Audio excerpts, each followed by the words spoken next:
আসসালামু আলাইকুম। আশা করি আপনারা ভালো আছেন। আপনাদেরকে বলেছিলাম যে EB3 ভিসা প্রসেস নিয়ে কথা বলবো। আপনারা অনেকেই জানতে চান যে আমেরিকায় যে এমপ্লয়মেন্ট বেসড যে ভিসা প্রসেসটা রয়েছে সেটা নিয়ে কি করে বাংলাদেশ থেকে আমেরিকা আসা যায়। আশা করি এই ভিডিওতে আপনারা সেই ইনফরমেশনগুলো পাবেন। প্রথমেই হচ্ছে যে EB3 জিনিসটা কি। EB3 আমি আগেই বলেছি যে এমপ্লয়মেন্ট বেসড একটা ইমিগ্রেশন ভিসা ক্যাটাগরি। আপনি আমেরিকায় ইমিগ্রেন্ট হয়ে সরাসরি আসতে পারবেন, বা আপনি এখানে যে গ্রিন কার্ড, এই গ্রিন কার্ডটা আপনি পাবেন। আপনি যদি এর জন্য যোগ্যতা অর্জন করতে চান তাহলে EB3A রয়েছে। কারা? যাদের ওয়ার্ক এক্সপিরিয়েন্স রয়েছে, আপনি কোনো একটা বিষয়ে দক্ষ, আপনি ইঞ্জিনিয়ার বা আপনি সফটওয়্যার ইঞ্জিনিয়ার, বা আপনি হয়তো যেই কাজটা করছেন সেটাতে ভালো, আপনি একজন ফার্মাসিস্ট, বা আপনি ইন্ডাস্ট্রিয়ালে কোনো কাজ করেছেন, বা আপনি যেই বিষয়ে কাজ করেন সেখানে আপনার ভালো ট্রেনিং রয়েছে। ধরেন আপনি প্লাম্বার, বা আপনি ভালো শেফ, ভালো ইলেকট্রিশিয়ান, আপনি যে কাজ করেন সেই কাজের উপর আপনার অভিজ্ঞতা রয়েছে, তখন আপনি একজন দক্ষ কর্মী হিসাবে এই যে EB3 ক্যাটাগরি, এ ক্যাটাগরিতে আপনি আবেদন করতে পারবেন।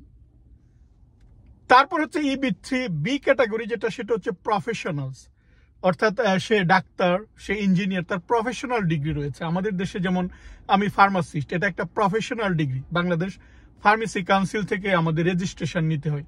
ঠিক এরকম এই প্রফেশনাল ডিগ্রি যদি আপনার থাকে, তাহলে আপনার অভিজ্ঞতা না থাকলেও আপনার ব্যাচেলর ডিগ্রি রয়েছে বা আপনার মাস্টার্স ডিগ্রি রয়েছে, যেটা আবার আমেরিকার ইকুইভ্যালেন্ট, অর্থাৎ এই ডিগ্রিটা ইভালুয়েশন করে নিতে হবে। ইকুইভ্যালেন্ট ডিগ্রি আপনার রয়েছে, তখন আপনি আবেদন করতে পারবেন। অর্থাৎ একদিকে হচ্ছে যাদের অভিজ্ঞতা, তারা এক ক্যাটাগরিতে আবেদন করবে। এই ক্ষেত্রে হচ্ছে আপনার শুধু ডিগ্রি থাকলেই হয়, আপনি প্রফেশনাল, বা আপনি যেই বিষয়ে আপনি ইঞ্জিনিয়ার হন, বা আপনি অ্যাকাউন্টেন্ট হন, বা আপনি টিচার হন, আপনার একটা প্রফেশনাল ডিগ্রি রয়েছে। যদি ডিগ্রি থাকে তাহলে আপনি বি ক্যাটাগরিতে অ্যাপ্লাই করতে পারবেন। এখন আপনারা অনেকেই হয়তো ভাবছেন যে আমার তো কোনো কিছুই নাই, আমার ডিগ্রি নাই, আমি অভিজ্ঞ না, এরকমও আপনি অ্যাপ্লাই করতে পারবেন। এটা হচ্ছে আনস্কিলড লেবার। আমেরিকায় অনেক ধরনের কাজ রয়েছে যেখানে কোনো দক্ষতার প্রয়োজন নেই।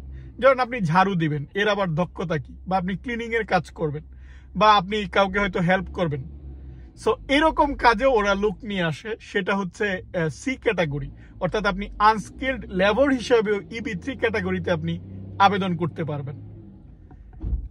এখন প্রসেস সম্পর্কে আপনাদেরকে একটু বলি। প্রসেসটা হচ্ছে, যেহেতু আপনি আমেরিকায় আসবেন, আমেরিকায় একটা জব লাগবে, তার মানে কেউ একজন জব দিবে, সেটা আপনাকে খুঁজে বের করতে হবে, বা আপনি লয়ার ধরবেন, কারো সাহায্য সহযোগিতার মাধ্যমে আপনি একটা জব ম্যানেজ করবেন। এটাই ইম্পর্টেন্ট। অর্থাৎ আপনার একটা স্পন্সর খুঁজে বের করতে হবে, যে আপনাকে স্পন্সর করবে, যে আপনাকে চাকরি দিয়ে নিয়ে আসবে। আপনার যোগ্যতা রয়েছে, আপনার প্রফেশনাল ডিগ্রি রয়েছে, কিন্তু এখানে চাকরি পাওয়াটা ইম্পর্টেন্ট। কেউ একজন স্পন্সর করছে, সেই জিনিসটা আপনার পাওয়াটা ইম্পর্টেন্ট। এটা আপনাকে প্রথম খুঁজে বের করতে হবে।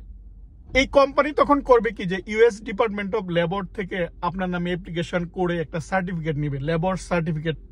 এই সার্টিফিকেটটা নেওয়ার পর তখন আসবে USCIS, অর্থাৎ আমেরিকার ইমিগ্রেশনের যে অফিস রয়েছে, যে অর্গানাইজেশন রয়েছে, সেখানে I-140 পিটিশন করতে হবে। এই পিটিশনের সব যুক্তি তর্ক দিয়ে খুব সুন্দর করে পিটিশনটা লিখতে হয়। যারা ভালো লয়ার, যারা ভালো ল ফার্ম, এরা খুব সুন্দর করে লিখতে পারে। এটার উপর কিন্তু আপনার নির্ভর করতেছে যেটা অ্যাপ্রুভ হবে কি হবে না। সবার কিন্তু সাকসেস রেট সমান না, আপনি দিলেই যে অ্যাপ্রুভ হবে এরকম না। কিন্তু যদি এক্সপ্লেনেশন সুন্দর হয়, আপনি যদি বোঝাতে পারেন যে আপনার আমেরিকায় দরকার, আমেরিকায় তো সবাই আসতে চায়, কিন্তু আমেরিকায় আপনার প্রয়োজন আছে কিনা, সেটা যদি আপনি প্রুভ করতে পারেন যে আপনার যে স্কিল রয়েছে, আপনার যে ডিগ্রি রয়েছে, সেটা আমেরিকায় প্রয়োজন, তখন কিন্তু তারা অ্যাপ্রুভালটা দেয়। সো এই I-140 পিটিশন দেওয়ার পর আপনাকে ওয়েট করতে হবে যে কবে সেটা অ্যাপ্রুভ হবে। এখন আপনি ওয়েট করবেন, এটা অনেক সময় 1 বছরও লাগতে পারে, 2 বছরও লাগতে পারে, নির্দিষ্ট সময় কেউ বলতে পারে না। যখন সেটা অ্যাপ্রুভ হবে তখন আপনি এম্বাসিতে যাবেন, তখন আপনি এটা প্রসেসিং করবেন। এর জন্য আবার একটা প্রায়োরিটি ডেট রয়েছে, যে আপনি অ্যাপ্রুভ হওয়ার সাথে সাথেই যে যাবেন তা নয়। আপনার ডেট অনুযায়ী, আপনার যখন প্রায়োরিটি ডেট আসবে, যখন আপনার সময় আসবে, তখন আপনি এম্বাসিতে গিয়ে দাঁড়াবেন, আপনি ভিসা নিয়ে তখন আমেরিকায় আসবেন। বা অনেক সময় আমেরিকার ভিতরে থেকেও এটার অ্যাপ্লাই করা যায়, তখন ওরা আর বাংলাদেশের এম্বাসি আসতে হয় না, এখানেই তারা অ্যাডজাস্টমেন্ট অফ স্ট্যাটাস রয়েছে, তারা স্ট্যাটাসটা তখন নন ইমিগ্রেন্ট থেকে ইমিগ্রেন্ট হয়ে যায়, অর্থাৎ তারা এটা অ্যাডজাস্ট করে নেয়। তার মানে আমি যদি সংক্ষেপে আপনাদেরকে বলি 4টা স্টেপ এখানে রয়েছে।